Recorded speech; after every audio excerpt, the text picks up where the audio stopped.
നമുക്ക് 8ാം ക്ലാസ്സിലെ ബേസിക് സയൻസിലെ ഒരു മോഡൽ ക്വസ്റ്റ്യൻ പേപ്പർ നോക്കാം. അപ്പോൾ ഈ ക്വസ്റ്റ്യൻ പേപ്പറിനെ കുറിച്ച് ഒന്ന് പറഞ്ഞു തരാം. നമ്മുടെ ബേസിക് സയൻസിൽ 8ാം ക്ലാസ്സിലെ ബേസിക് സയൻസിൽ 3 സെക്ഷൻസ് ആയിട്ടാണ് ക്വസ്റ്റ്യൻസ് തന്നിട്ടുള്ളത്. Section A, section B, section C എന്നിങ്ങനെ. Section A physics, section B chemistry, section C biology. ഓരോന്നും 20 മാർക്കിൻ്റെ ക്വസ്റ്റ്യൻസ് ആണുള്ളത്. ഫിസിക്സിൽ നിന്ന് 20 മാർക്കിൻ്റെ ക്വസ്റ്റ്യൻസ്, കെമിസ്ട്രിയിൽ നിന്നും ബയോളജിയിൽ നിന്ന് 20 മാർക്കിൻ്റെ ക്വസ്റ്റ്യൻസ് ഇങ്ങനെയാണ്. ഈ 20 മാർക്കിൻ്റെ ക്വസ്റ്റ്യൻസിൽ 2 MCQs ഉണ്ടാവും, 1 മാർക്ക് വെച്ചിട്ട്, അങ്ങനെ 2 മാർക്ക്. പിന്നെ 2 മാർക്കിൻ്റെ 6 ക്വസ്റ്റ്യൻസ് ഉണ്ടാവും, അങ്ങനെ 12 മാർക്ക്.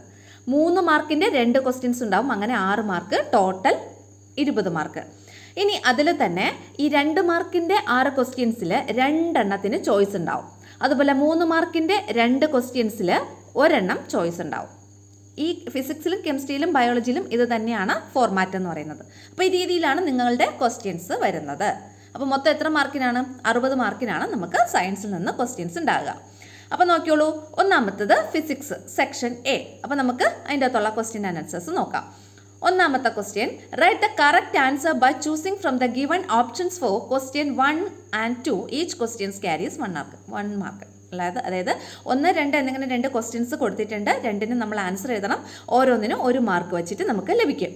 ഒന്നാമത്തെ ക്വസ്റ്റ്യൻ ഇതാണ്, different units of length are given below. ലെങ്തിൻ്റെ വിവിധ യൂണിറ്റുകളാണ് താഴെ തന്നിട്ടുള്ളത്. Choose the option in which they are arranged in ascending order. താഴെ തന്നിട്ടുള്ളതിൽ അസെൻഡിങ് ഓർഡറിൽ അറേഞ്ച് ചെയ്തേക്കുന്ന ലെങ്തിൻ്റെ യൂണിറ്റ്സ് ഏതൊക്കെയാണെന്ന് നമ്മൾ സെലക്ട് ചെയ്യണം. അസെൻഡിങ് ഓർഡർ എന്ന് പറഞ്ഞാൽ എന്താണ്? അസെൻഡിങ് ഓർഡർ ചെറുതിൽ നിന്ന് വലുതിലേക്ക്, അതാണ് അസെൻഡിങ് ഓർഡർ. ഏറ്റവും ചെറുത് ആദ്യം എഴുതുക, ഏറ്റവും വലുത് ഏറ്റവും അവസാനം എഴുതുക, അതാണ് അസെൻഡിങ് ഓർഡർ എന്ന് പറയുന്നത്. ഇവിടെ 4 ഓപ്ഷൻസ് കൊടുത്തിട്ടുണ്ട്. ഒന്നാമത്തെ നോക്കിയോളൂ. A option, millimetre, micrometre, centimetre, kilometre. ഇവിടെ നോക്കൂ, മില്ലിമീറ്റർ കഴിഞ്ഞിട്ട് കൊടുത്തിട്ടുള്ള അളവ് മൈക്രോമീറ്റർ ആണ്. ഏതാണ് വലുത്? മില്ലിമീറ്റർ ആണോ മൈക്രോമീറ്റർ ആണോ? മില്ലിമീറ്റർ ആണ് വലുത്, മൈക്രോമീറ്റർ ചെറുതാണ്. അപ്പോൾ ഇവിടെ എന്താണ്? മില്ലിമീറ്റർ ആണ് ഫസ്റ്റ് കൊടുത്തിട്ടുള്ളത്. അപ്പോൾ എ ഓപ്ഷൻ എന്താണ്? തെറ്റാണ്. മൈക്രോമീറ്റർ ആയിരുന്നു വരേണ്ടിയിരുന്നത്. അടുത്ത ബി ഓപ്ഷൻ നോക്കിയോളൂ. Kilometre, centimetre, millimetre, micrometre. ആണോ ഇത്? അല്ല, കിലോമീറ്റർ ഒരു വലിയ അളവാണ്. അപ്പോൾ ഇതാണ് ഫസ്റ്റ് കൊടുത്തിട്ടുള്ളത്. അപ്പോൾ ആ ഓപ്ഷനും തെറ്റാണ്. അടുത്ത സി ഓപ്ഷൻ നോക്കിയോളൂ. Micrometre, millimetre, centimetre, kilometre. Correct ആണോ? ഇവിടെ നോക്ക്, ആദ്യം കൊടുത്തിട്ടുള്ളത് മൈക്രോമീറ്റർ, രണ്ടാമത് കൊടുത്തിട്ടുള്ളത് മില്ലിമീറ്റർ. ഇവിടെ നോക്കിക്കഴിഞ്ഞാൽ ഏറ്റവും ചെറുതാണ് അല്ലേ മൈക്രോ. ഈ തന്നിട്ടുള്ള അളവുകളിൽ ഏറ്റവും ചെറിയ ഒരു ക്വാണ്ടിറ്റി അല്ലെങ്കിൽ അളവെന്ന് പറയുന്നത് മൈക്രോമീറ്റർ ആണ്. ഓക്കെ, അത് കഴിഞ്ഞിട്ട് അതിനെക്കാട്ടിലും വലുതാണ് മില്ലിമീറ്റർ, മില്ലിമീറ്ററിനെക്കാട്ടിലും വലുതാണ് സെൻറ്റിമീറ്റർ, സെൻറ്റിമീറ്ററിനെക്കാട്ടിലും വലുതാണ് കിലോമീറ്റർ. അപ്പോൾ ഈ സി ഓപ്ഷൻ എന്താണ്? കറക്റ്റ് ആണ്. അപ്പോൾ ഇവിടുത്തെ നമ്മുടെ ആൻസർ, ഒന്നാമത്തെ ക്വസ്റ്റ്യൻ്റെ ആൻസർ എന്ന് പറയുന്നത് സി ഓപ്ഷനാണ്. മനസ്സിലായല്ലോ? അപ്പോൾ ഇവിടെ കൊടുത്തിട്ടുള്ള അളവുകളുടെ അസെൻഡിങ് ഓർഡർ എന്ന് പറയുന്നത് ആദ്യം മൈക്രോമീറ്റർ, രണ്ടാമത് മില്ലിമീറ്റർ, പിന്നെ സെൻറ്റിമീറ്റർ, പിന്നെ ഇവിടെ കൊടുത്തിട്ടുള്ളത് കിലോമീറ്റർ ആണ്. അതിൻ്റെ ഇടയ്ക്ക് വേറൊരു ഇമ്പോർട്ടൻ്റ് ആയിട്ടുള്ള അളവുണ്ട്. ഏതാണ്? സെൻറ്റിമീറ്റർ കഴിഞ്ഞിട്ട് കുറച്ചുകൂടെ വലിയൊരു അളവ്, മീറ്റർ അല്ലേ? അപ്പം micrometre, millimetre, centimetre, metre, kilometre, ഈ ഓർഡറിലാണ് പോകുന്നത്. ഓക്കെ ആണല്ലോ? നമുക്ക് രണ്ടാമത്തെ ക്വസ്റ്റ്യൻ നോക്കാം. Contact and non contact forces are experienced in various situations. സമ്പർക്ക ബലം, സമ്പർക്കരഹിത ബലം കേട്ടിട്ടുണ്ടല്ലോ. Contact and non contact force ഇത് അനുഭവപ്പെടുന്ന വിവിധ സന്ദർഭങ്ങളുണ്ട്. 2 statements related to them are given below. ഇവിടെ ഈ കോണ്ടാക്ട് നോൺ കോണ്ടാക്ട് ഫോഴ്സസുമായിട്ട് റിലേറ്റ് ചെയ്തിട്ട് 2 സ്റ്റേറ്റ്മെൻറ്റ് താഴെ തന്നിട്ടുണ്ട്. Examine them and choose the correct answer. അത് നോക്കിയിട്ട് നമ്മൾ കറക്റ്റ് ആൻസർ എന്താണ് സെലക്ട് ചെയ്യണം. നോക്കിയോളൂ, ഒന്നാമത്തെ സ്റ്റേറ്റ്മെൻറ്റ് നമുക്ക് നോക്കാം. Examples of non contact forces. Non contact forces എന്ന് പറഞ്ഞാൽ സമ്പർക്കരഹിത ബലം, അതിന് എക്സാമ്പിൾസ് എഴുതണം. എക്സാമ്പിൾസ് ആണോ താഴെ തന്നിട്ടുള്ളതെന്ന് നമ്മൾ പരിശോധിക്കണം. ഒന്നാമത്തത്, എ മാംഗോ ഫാൾസ് ഡൗൺ. ഒരു മാങ്ങ ഞെട്ടറ്റ് താഴേക്ക് വീഴുന്നു. അതെന്താണ്? കോണ്ടാക്ട് ഫോഴ്സ് ആണോ നോൺ കോണ്ടാക്ട് ഫോഴ്സ് ആണോ? ഈ ഭൂമിയുടെ അട്രാക്റ്റീവ് ഫോഴ്സ് അല്ലെങ്കിൽ ആകർഷണ ബലം നിമിത്തമാണ് ഈ മാങ്ങ താഴേക്ക് വന്ന് വീഴുന്നത്, ആണല്ലോ? അപ്പോൾ അവിടെ ഭൂമിയും ഈ മാങ്ങയുമായിട്ട് അല്ലെങ്കിൽ മാംഗോയുമായിട്ട് യാതൊരുവിധ കോണ്ടാക്റ്റും ഇല്ല. അപ്പോൾ അതൊരു നോൺ കോണ്ടാക്ട് ഫോഴ്സിന് എക്സാമ്പിളാണ്. അപ്പോൾ ഒന്നാമത്തെ ശരിയാണ്. ഇനി ലീവ്സ് സ്വേ ഇൻ ദ വിൻഡ്. വിൻഡിൽ, കാറ്റിൽ ഇങ്ങനെ ലീവ്സ് ഒക്കെ ആടി ഉലയുന്നു. അതെന്താണ്? നോൺ കോണ്ടാക്ട് ഫോഴ്സ് ആണോ കോണ്ടാക്ട് ഫോഴ്സ് ആണോ? അത് കോണ്ടാക്ട് ഫോഴ്സ് ആണ് അല്ലേ? ഈ ലീവ്സ് കാറ്റിൽ ഇങ്ങനെ ആടി ഉലയുന്നത് കോണ്ടാക്ട് ഫോഴ്സിന് എക്സാമ്പിളാണ്. കാരണം ലീവ്സും ഈ വിൻഡും തമ്മിൽ ഒരു കോണ്ടാക്റ്റ് വരുന്നുണ്ട് അല്ലേ? അപ്പം രണ്ടാമത്തെ ഒരു എക്സാമ്പിൾ എന്ന് പറയുന്നത് തെറ്റാണ്. ഇനി മൂന്നാമത്തെ നോക്കിയുള്ളൂ. A magnet attracts iron. ഒരു കാന്തം ഇരുമ്പിനെ ആകർഷിക്കുന്നു. എന്താണത്? അതായത് കാന്തം നമ്മൾ ആ ഇരുമ്പിൻ്റെ അടുത്ത് കൊണ്ടുപോവേണ്ടില്ല, അതിൻ്റെ ഒരു കുറച്ച് അടുത്തൊക്കെ എത്തുമ്പോഴേ ഇത് ആകർഷിക്കപ്പെടും അല്ലേ. അപ്പോൾ അതെന്താണ്? അതൊരു നോൺ കോണ്ടാക്ട് ഫോഴ്സിന് എക്സാമ്പിൾ. അതായത് ഇവിടെ മാഗ്നറ്റും അയണും തമ്മിൽ പരസ്പരം ടച്ച് ചെയ്യേണ്ട ആവശ്യമില്ല. അതിന് മുന്നേ അവ തമ്മിൽ എന്ത് ചെയ്യുന്നു? അവിടെ ഒരു ബലം എക്സ്പീരിയൻസ് ചെയ്യുന്നു. അപ്പോൾ ആ നോൺ കോണ്ടാക്ട് ഫോഴ്സിന് എക്സാമ്പിളാണ്. അപ്പം മൂന്നാമത്തതും ശരിയാണ്. പക്ഷേ ഇവിടെ ആ സ്റ്റേറ്റ്മെൻറ്റ് 1-ൽ നോൺ കോണ്ടാക്ട് ഫോഴ്സസിൻ്റെ എക്സാമ്പിൾസിൽ 3 എക്സാമ്പിൾസ് കൊടുത്തിട്ടുണ്ട്. അതിൽ 2 നോൺ കോണ്ടാക്ട് ഫോഴ്സസിന് എക്സാമ്പിളാണ്, പക്ഷേ ഒരെണ്ണം കോണ്ടാക്ട് ഫോഴ്സിനാണ് എക്സാമ്പിൾ. അപ്പോൾ ഇത് ഒന്നാമത്തെ സ്റ്റേറ്റ്മെൻറ്റ് തെറ്റാണെന്ന് നമുക്ക് മനസ്സിലായി. അതുപോലെ തന്നെ ഈ കോണ്ടാക്ട് ഫോഴ്സിനും നോൺ കോണ്ടാക്ട് ഫോഴ്സിന് എക്സാമ്പിൾസ് പഠിച്ചു വെച്ചേക്കണം. എക്സാമിന് ചോദിക്കാൻ ചാൻസ് ഉണ്ട്, ഇതേപോലെ അല്ലെങ്കിൽ വേറെ മറ്റുള്ള രീതിയിലൊക്കെ. അടുത്ത സ്റ്റേറ്റ്മെൻറ്റ് 2 നോക്കിയുള്ളൂ. Examples of non contact forces അല്ലേ. കോണ്ടാക്ട് ഫോഴ്സിന് എക്സാമ്പിൾ, സമ്പർക്ക ബലങ്ങൾക്ക് ഉദാഹരണം. While swimming water is pushed back. നമ്മൾ നീന്തുമ്പോൾ ജലത്തെ തള്ളുന്നു, ഇങ്ങനെ തള്ളി മാറ്റുന്നു. അതെന്താ? കോണ്ടാക്ട് ഫോഴ്സിന് എക്സാമ്പിളാണ്, കറക്റ്റാണ്. A ball is hit and moves. ഒരു ബാളിൽ നമ്മൾ തട്ടി അകറ്റുന്നു, ഒരു പന്ത് തട്ടി അകറ്റുന്നു. അതെന്താണ്? അതും കോണ്ടാക്ട് ഫോഴ്സിന് എക്സാമ്പിളാണ്. നമ്മൾ ആ ബോളിൽ തട്ടുമ്പോഴല്ലേ, അല്ലെങ്കിൽ ആ ബോളിൽ ടച്ച് ചെയ്യുമ്പോഴല്ലേ അതിങ്ങനെ മൂവ് ചെയ്യുന്നത്. അപ്പോൾ അതും കോണ്ടാക്ട് ഫോഴ്സിന് എക്സാമ്പിളാണ്. അടുത്തത് a nail is hammered with a hammer. ഒരു ആണിയിൽ നമ്മൾ ചുറ്റിക കൊണ്ടിങ്ങനെ അടിക്കുന്നു. അതെന്താണ്? അതും കോണ്ടാക്ട് ഫോഴ്സിന് എക്സാമ്പിളാണ്. അപ്പോൾ ഇവിടെ സ്റ്റേറ്റ്മെൻറ്റ് 2-ൽ തന്നിട്ടുള്ള 3 എക്സാമ്പിൾസും കോണ്ടാക്ട് ഫോഴ്സിന് എക്സാമ്പിളാണ്. അപ്പോൾ നമുക്കിവിടെ തന്നിട്ടുള്ള ഓപ്ഷൻസ് നോക്കാം. ബോത്ത് സ്റ്റേറ്റ്മെൻറ്റ്സ് ആർ കറക്റ്റ് ആണോ? അല്ല, ഒന്നാമത്തെ സ്റ്റേറ്റ്മെൻറ്റ് തെറ്റാണെന്നാണ് നമുക്ക് കിട്ടിയത്. അടുത്ത ബി ഓപ്ഷൻ നോക്കിയാൽ only the second statement is correct ആണോ? ആണ്. രണ്ടാമത്തെ സ്റ്റേറ്റ്മെൻറ്റ് മാത്രമാണ് ഇവിടെ കറക്റ്റ്. അപ്പോൾ അതാണ് ശരിയായിട്ടുള്ള ഓപ്ഷൻ. അപ്പോൾ രണ്ടാമത്തെ ക്വസ്റ്റ്യൻ്റെ ആൻസർ എന്ന് പറയുന്നത് ബി ഓപ്ഷനാണ്. ഓക്കെ ആണല്ലോ. ഇനി നമുക്ക് സെക്ഷൻ ബി നോക്കാം. Write the answers two questions 3 to 8 in 1 or more sentences. Questions 7 and 8 have choices. Each questions carries 2 score. അതായത് ഇവിടെ 3 മുതൽ 8 വരെ ഉള്ള ക്വസ്റ്റ്യൻസ് ഉണ്ട്. അതിൽ ചില ക്വസ്റ്റ്യൻസിന് എന്തുണ്ട്? ചോയ്സ് ഉണ്ട്. ഏതൊക്കെ ക്വസ്റ്റ്യൻ? 7-ാമത്തെ 8-ാമത്തെയും ക്വസ്റ്റ്യന് ചോയ്സ് ഉണ്ട്. ഓരോ ക്വസ്റ്റ്യനും 2 മാർക്ക് വെച്ചിട്ട്. നോക്കിയോളൂ. മൂന്നാമത്തെ ക്വസ്റ്റ്യനെ observe the image of a scale marked with units like centimetre and inch. ഒരു സ്കെയിലിൽ സെൻറ്റിമീറ്റർ, ഇഞ്ച് ഇങ്ങനെയുള്ള 2 യൂണിറ്റുകൾ അടയാളപ്പെടുത്തിയിരിക്കുന്നത് കണ്ടല്ലോ. ഇനി what is mean by the least count of a measuring instrument. ഒരു മെഷറിംഗ് ഇൻസ്ട്രുമെൻറ്റ് അല്ലെങ്കിൽ അളവ് ഉപകരണത്തിൻ്റെ ലീസ്റ്റ് കൗണ്ട് എന്നതുകൊണ്ട് ഉദ്ദേശിക്കുന്നത് എന്താണ്? ലീസ്റ്റ് കൗണ്ട് എന്നതുകൊണ്ട് ഉദ്ദേശിക്കുന്നത്? അടുത്ത അതിലുള്ള B question, find and write the least count of the scale. ഈ സ്കെയിലിലെ ലീസ്റ്റ് കൗണ്ട് എത്രയാണെന്ന് നോക്കി കണ്ടുപിടിച്ച് എഴുതുക. അപ്പോൾ ഈ പറഞ്ഞ ക്വസ്റ്റ്യൻ്റെ മലയാളം മീഡിയം ക്വസ്റ്റ്യൻ ആണ് ഇതാ ഇവിടെ കൊടുത്തിട്ടുള്ളത്. അപ്പോൾ നമുക്ക് ഇതിൻ്റെ ആൻസർ നോക്കാം. The smallest value that can be measured using an instrument is called its least count. അതായത് ഒരു ഇൻസ്ട്രുമെൻ്റ് അല്ലെങ്കിൽ ഒരു ഉപകരണം ഉപയോഗിച്ച് അളക്കാവുന്ന ഏറ്റവും കുറഞ്ഞ അളവിനെ അല്ലെങ്കിൽ ഏറ്റവും ചെറിയ അളവിനെ അതിൻ്റെ ലീസ്റ്റ് കൗണ്ട് എന്ന് പറയുന്നു. മനസ്സിലായോ? ദ സ്മാളസ്റ്റ് വാല്യൂ അല്ലേ, ഏറ്റവും ചെറിയ value that can be measured. അത് മെഷർ ചെയ്യാം എങ്ങനെ? യൂസിങ് ആൻ ഇൻസ്ട്രുമെൻ്റ്, ഒരു ഇൻസ്ട്രുമെൻ്റ് ഉപയോഗിച്ച്. അതിനെയാണ് നമ്മൾ എന്ത് പറയുന്നത്? ഇറ്റ്സ് ലീസ്റ്റ് കൗണ്ട്, അതിൻ്റെ ലീസ്റ്റ് കൗണ്ട് എന്ന് പറയുന്നത്. ഇവിടെ നോക്കിയോളൂ. ഈ സ്കെയിലിലെ അല്ലെങ്കിൽ നമുക്കിവിടെ ഈ പിക്ചറിൽ തന്നിട്ടുള്ള ആ സ്കെയിലിലെ ലീസ്റ്റ് കൗണ്ട് എന്ന് പറയുന്നത് 0.1 സെൻറ്റിമീറ്റർ ആണ്. 0.1 സെൻറ്റിമീറ്റർ ആണ് ഈ സ്കെയിലിലെ ലീസ്റ്റ് കൗണ്ട്. ഇവിടെ ഇഞ്ച്, സെൻറ്റിമീറ്റർ എന്നിങ്ങനെ 2 അളവുകൾ ഈ സ്കെയിലുണ്ട്. അതിൽ ഇഞ്ചാണോ സെൻറ്റിമീറ്റർ ആണോ വലുത്? ഇഞ്ചാണ് വലുത്, സെൻറ്റിമീറ്റർ ചെറുതാണ്. അപ്പോൾ ഇവിടുത്തെ ലീസ്റ്റ് കൗണ്ട് സെൻറ്റിമീറ്റർ ആണ്. ഇനി അതിൽ ഏറ്റവും ചെറിയ സെൻറ്റിമീറ്ററിൽ നമുക്ക് മാർക്ക് ചെയ്യാൻ പറ്റുന്ന ഏറ്റവും ചെറിയ യൂണിറ്റ് ഏതാണെന്ന് നോക്ക്. 0.1 സെൻറ്റിമീറ്റർ അല്ലേ. ഇതിൻ്റെ അകത്ത് മാർക്ക് ചെയ്യാൻ പറ്റുന്ന ഏറ്റവും ചെറിയ അളവെന്ന് പറയുന്നത് 0.1 സെൻറ്റിമീറ്റർ ആണ്. അപ്പോൾ ഇവിടെ നോക്കുക, 0.1 centimetre is the least count of the scale. ഈ സ്കെയിലിൻ്റെ ലീസ്റ്റ് കൗണ്ട് എന്ന് പറയുന്നത് 0.1 സെൻറ്റിമീറ്റർ ആണ്. നാലാമത്തെ question, observe the following list of quantities which includes both fundamental and derived quantities. താഴെ കുറച്ച് ക്വാണ്ടിറ്റീസ് കൊടുത്തിട്ടുണ്ട്. അതിൽ ഫണ്ടമെൻ്റൽ ക്വാണ്ടിറ്റീസും ഉണ്ട്, ഡെറൈവ്ഡ് ക്വാണ്ടിറ്റീസും ഉണ്ട്. പഠിച്ചിട്ടുണ്ടല്ലോ എന്താണ് ഫണ്ടമെൻ്റൽ, എന്താണ് ഡെറൈവ്ഡ് ക്വാണ്ടിറ്റീസ് എന്ന്. അപ്പം നോക്കിയോളൂ, കൊടുത്തിട്ടുള്ള ക്വാണ്ടിറ്റീസ് ഇതൊക്കെയാണ്: length, density, luminous intensity, time, mass.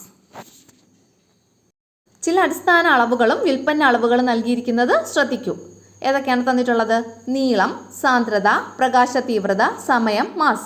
ഇനി ഇവിടുത്തെ ക്വസ്റ്റ്യൻ എന്ന് പറയുന്നത്, from the given quantities identify and write the fundamental quantities. ഈ തന്നിരിക്കുന്നവയിൽ നിന്ന് എന്താണ് ഫണ്ടമെൻ്റൽ ക്വാണ്ടിറ്റീസ് ഏതൊക്കെയാണെന്ന് നമ്മൾ മനസ്സിലാക്കി അത് നമ്മൾ എഴുതണം.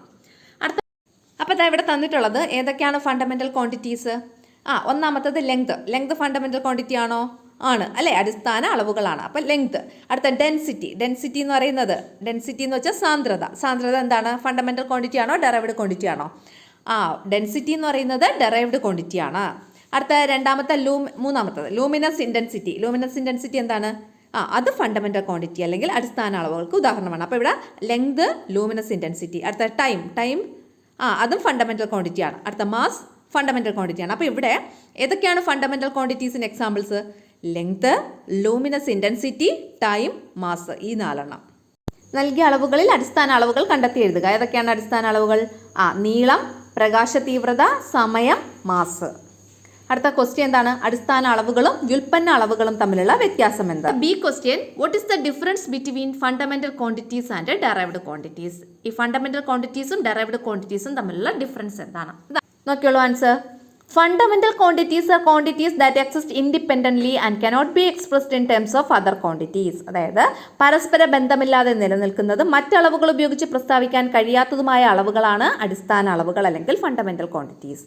ഇനി quantities that can B expressed in terms of fundamental quantities R derived quantities. അടിസ്ഥാന അളവുകൾ ഉപയോഗിച്ച് പ്രസ്താവിക്കാൻ കഴിയുന്ന അളവുകളാണ് വ്യുൽപ്പന്ന അളവുകൾ. You are sitting in A moving bus. You consider yourself to be in motion, but another person in the bus says that you are at rest. Examine and explain how both these observations can be correct. ഓടുന്ന ബസ്സിലിരിക്കുന്ന നിങ്ങൾ ചലനാവസ്ഥയിലാണെന്ന് സ്വയം അഭിപ്രായപ്പെടുന്നു. എന്നാൽ ബസ്സിലെ മറ്റൊരാൾ നിങ്ങൾ നിശ്ചലാവസ്ഥയിലാണെന്നും പറയുന്നു. 2 അഭിപ്രായങ്ങളും ശരിയാകാനുള്ള സാധ്യതകൾ പരിശോധിച്ച് വിശദമാക്കുക.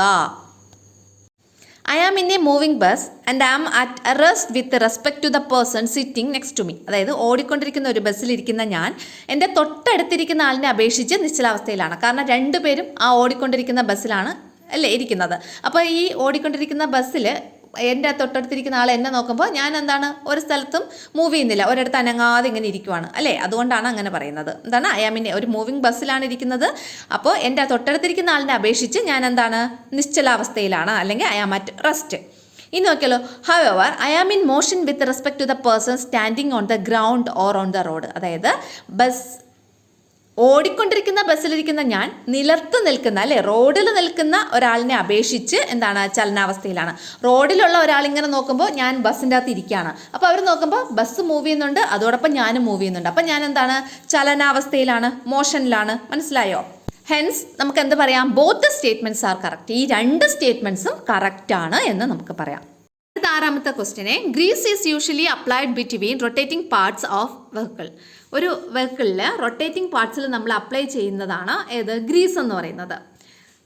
എ ബി എന്നിങ്ങനെ 2 ക്വസ്റ്റ്യൻസ് ഉണ്ട്.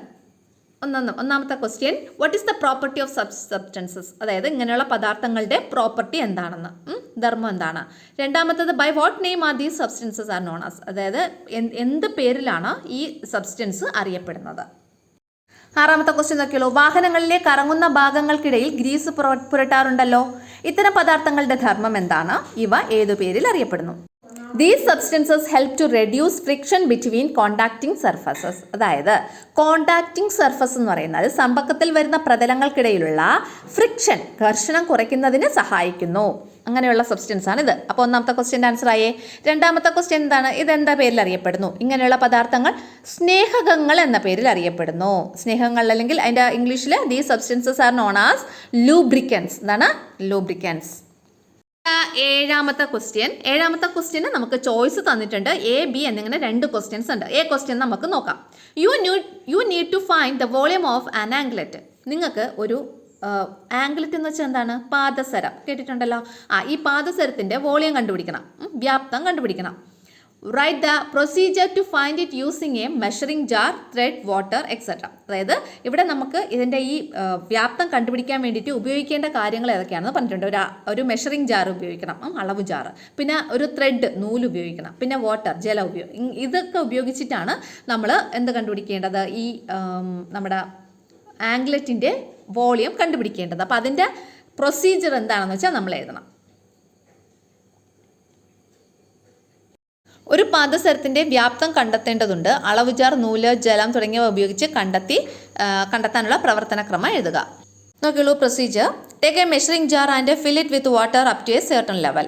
Not the water level. For example V1. അതായത് ഒരു മെഷറിംഗ് ജാർ എടുക്കുക, അതിൻ്റെ അകത്തൊരു നിശ്ചിത അളവ് ജലം നിറയ്ക്കുക, എന്നിട്ട് അതിൻ്റെ വാട്ടർ ലെവൽ നമ്മൾ നോട്ട് ചെയ്യുക, അത് V1 ആക്കി എടുക്കുക. ടൈ ദ ആംഗ്ലെറ്റ് എന്നാണ്. Tie the anklet with a piece of string. എന്നിട്ട് നമ്മൾ ആംഗ്ലെറ്റ് ഉണ്ടല്ലോ, പാദസരം എടുത്തിട്ട് ഒരു ചെറിയ നൂൽ കഷ്ണം ഉപയോഗിച്ച് അതിനെ നന്നായിട്ട് കെട്ടുക. Slowly lower the anklet into the measuring jar. എന്നിട്ട് പതുക്കെ ഈ ആംഗ്ലെറ്റിനെ ഈ മെഷറിംഗ് ജാറിലേക്ക് ഇങ്ങനെ താഴ്ത്തുക. Note the new water level in the jar. എന്നിട്ട് എന്താണ് അതിൻ്റെ ആ മെഷറിംഗ് ജാറിലെ പുതിയ വാട്ടർ ലെവൽ മാർക്ക് ചെയ്യുക, അത് V2 എന്ന് നമ്മൾ എടുക്കുക. The rise in the water level gives the volume of anklet. എത്രത്തോളം വാട്ടർ ലെവൽ റൈസ് ചെയ്തു എന്ന് നമ്മൾ മനസ്സിലാക്കുക, അതാണ് ആ ആംഗ്ലെറ്റിൻ്റെ വോളിയം എന്ന് പറയുന്നത്. അതായത് വോളിയം ഓഫ് ആംഗ്ലെറ്റ് എന്ന് പറയുന്നത് V2 - V1. നോക്കിയുള്ളൂ പ്രവർത്തനക്രമം. ഒരു അളവ് പാത്രം എടുത്ത് അതിലൊരു നിശ്ചിത അളവ് വരെ വെള്ളം നിറയ്ക്കുക, ജലനിരപ്പ് ശ്രദ്ധിക്കുക, V1. ഉദാഹരണത്തിന് V1. പാദസരം ഒരു നൂല് ഉപയോഗിച്ച് സുരക്ഷിതമായി കെട്ടുക, പാദസരം പതുക്കെ അളക്കുന്ന ജാറിലേക്ക് താഴ്ത്തുക, ജാറിലെ പുതിയ ജലനിരപ്പ് ശ്രദ്ധിക്കുക, ഉദാഹരണത്തിന് V1. ജലനിരപ്പിലെ ഉയർച്ചയാണ് പാദസരത്തിന്റെ വ്യാപ്തം. അതായത് പാദസരത്തിന്റെ വ്യാപ്തം എന്ന് പറയുന്നത് V2 - V1. രണ്ടാമത്തെ ക്വസ്റ്റ്യൻ 7A 7B എന്നിങ്ങനെ 2 ക്വസ്റ്റ്യൻസ് ഉണ്ടല്ലോ. അതിൽ B ക്വസ്റ്റ്യൻ ആണ് 7B. A student was asked to write some measurement using International System of SI Units. System of units അല്ലെങ്കിൽ SI units. Review what the student has written. അതായത് ചില അളവുകൾ SI സിസ്റ്റത്തിൽ എഴുതാൻ പറഞ്ഞതനുസരിച്ച് ഒരു കുട്ടി എഴുതി വെച്ചേക്കുന്നതാണ് ഇവിടെ താഴെ കൊടുത്തിട്ടുള്ളത്. ഒന്നാമത്തെ നോക്കിയുള്ളൂ. Mass of the wooden block. ഒരു മരക്കട്ടയുടെ മാസ് 1.5 kg. കണ്ടോ? അപ്പോൾ ആ 1.5 kg എന്ന് എഴുതിയിട്ടുള്ളത് അതിലെന്തെങ്കിലും മിസ്റ്റേക്ക് ഉണ്ടോ എന്നാണ് നമ്മൾ കണ്ടുപിടിക്കാനുള്ളത്. അതുപോലെ distance from Thiruvananthapuram to Kasaragod 574 kilometre. Boiling point of water 373 kelvin. Mass of the beaker 800 gram. Density of water 1500 kilogram per metre cube. ഇങ്ങനെ തന്നിട്ടുണ്ട്. There are certain rules to be followed while writing SI unit. നമുക്കറിയാം അല്ലേ, SI unit എഴുതാൻ വേണ്ടിയിട്ട് നമ്മൾ എന്ത് ചെയ്യണം, കുറച്ച് നിയമങ്ങളൊക്കെ പാലിക്കേണ്ടതുണ്ട്. ഇനി identify the mistakes in the units written by the student and rewrite them correctly. ഇവിടെ കുട്ടി എഴുതിയതിൽ തെറ്റായ രീതിയിൽ എഴുതിയിട്ടുള്ളതുണ്ട്, അത് കണ്ടെത്തി തിരുത്തി എഴുതാനാണ് പറഞ്ഞിട്ടുള്ളത്. ചില അളവുകൾ അന്താരാഷ്ട്ര അളവ് സമ്പ്രദായത്തിൽ എഴുതാൻ പറഞ്ഞതനുസരിച്ച് ഒരു കുട്ടി എഴുതിയത് പരിശോധിക്കൂ. മരക്കട്ടയുടെ മാസ്, തിരുവനന്തപുരത്ത് നിന്ന് കാസർഗോട്ടുള്ള ദൂരം, ജലത്തിന്റെ തിളനില, ബീക്കറിന്റെ മാസ്, ജലത്തിന്റെ വ്യാപ്തി. യൂണിറ്റുകൾ എഴുതുമ്പോൾ പാലിക്കേണ്ട ചില നിയമങ്ങളുണ്ടല്ലോ. കുട്ടി എഴുതിയതിൽ തെറ്റായവ കണ്ടെത്തി തിരുത്തി എഴുതുക. ഇവിടെ നമുക്ക് ഇത് ഓരോന്നും കറക്റ്റ് ചെയ്ത് എഴുതാം. ഒന്നാമത്തെ മരക്കട്ടയുടെ മാസ് 1.5 kg എന്ന് എഴുതിയിട്ടുണ്ട്. അതിലെന്താണ് മിസ്റ്റേക്ക്? അവിടെ അവളുടെ K ക്യാപിറ്റൽ ലെറ്റർ ആണ് അല്ലേ, K ക്യാപിറ്റൽ ലെറ്റർ അല്ല സ്മോൾ ലെറ്റർ ആണ് എഴുതേണ്ടത്. അപ്പോൾ ഇവിടെ എന്താണ് 1.5 സ്മോൾ എന്നിട്ട് ഒരു സ്പേസ് ഉണ്ട്, അത് കഴിഞ്ഞിട്ട് kg എന്ന് എഴുതണം. കണ്ടോ? അതാണ് അവിടുത്തെ മിസ്റ്റേക്ക് കറക്റ്റ് ചെയ്തു. അടുത്ത 574 കിലോമീറ്റർ, അത് കറക്റ്റാണ്, അതിൽ വേറെ ഒരു മിസ്റ്റേക്കും ഇല്ല. അടുത്തത് 373 കെൽവിൻ. നമ്മൾ അവിടെ 373 കെൽവിൻ എന്ന് മൊത്തത്തിൽ എഴുതത്തില്ല, K എന്ന് മാത്രമേ എഴുതുള്ളൂ. കെൽവിൻ എന്ന് പറഞ്ഞ ഒരാളുടെ പേരാണ്, അതുകൊണ്ട് നമ്മൾ K ക്യാപിറ്റൽ ലെറ്റർ ഇടണം. അപ്പോൾ 373 ക്യാപിറ്റൽ ലെറ്റർ K അല്ലേ, അതങ്ങനെയാണ് എഴുതേണ്ടത്. അടുത്ത 800 ഗ്രാം. 800 കഴിഞ്ഞിട്ട് GM എന്നാണ് ഇട്ടേക്കുന്നത്, GM അല്ല G ആണ്. ഗ്രാമിനെ സൂചിപ്പിക്കുന്നത് G എന്ന സ്മോൾ ലെറ്റർ വെച്ചിട്ടാണ്. അപ്പോൾ 800 കഴിഞ്ഞിട്ട് ഒരു സ്പേസ് G, അങ്ങനെയാണ് ഇടേണ്ടത്. അടുത്തത് 1500 കിലോഗ്രാം പെർ മീറ്റർ ക്യൂബ്. അവിടെ ഈ മീറ്റർ ക്യൂബ് എന്ന് മീറ്ററിന് മൊത്തത്തിൽ നമ്മൾ എഴുതരുത്, അതിൻ്റെ സിമ്പൽ മാത്രമേ ഇടാവൂ. അപ്പോൾ 1500 kg പെർ m3 അങ്ങനെ വേണം എഴുതാനുള്ളത്. അപ്പോൾ ഇത്രയാണ് കറക്റ്റ് ചെയ്ത് അളവുകൾ എഴുതിയേക്കുന്നത്. ഓക്കെ ആണല്ലോ.